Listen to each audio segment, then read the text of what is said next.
Hard Times, Book 2, The Moral Deficit. We meet a man named James Harthouse. He stops at the bank when Sparsit is working and is looking for Bounderby.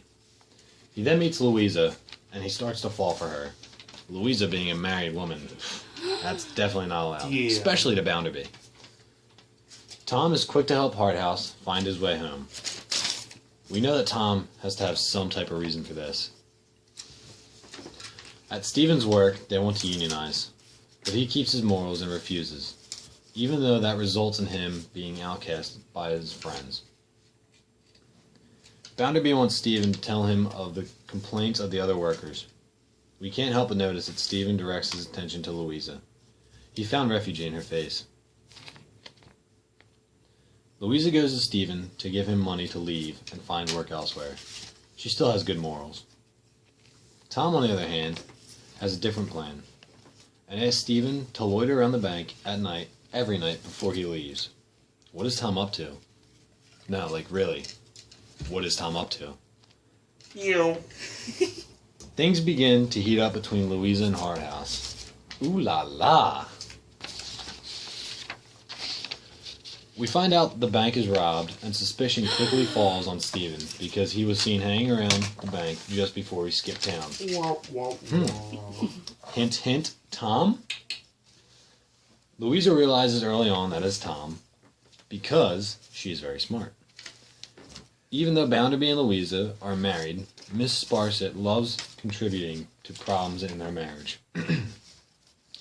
By calling her Miss Gradgrind, which Louisa absolutely hates, Miss Sparsit will never change. Miss Gradgrind passes away, but not before telling Louisa that she feels like her life has been missed out on something, and for Louisa to find it. We can guess that she missed out on life because she was only worried about facts. She wasn't able to be a kid. She wasn't able to imagine things. Miss Sparsit imagines a staircase and Louisa going down it. This could mean a few things, but one thing is sure, this shows Louisa's demise. Yes. Sparsit follows Louisa at the meetup of her and Harthouse. She is absolutely obsessed with taking down Louisa. Louisa rushes to her father and tells him how he raised her wrong and her life feels empty. She then passes out. Uh-oh.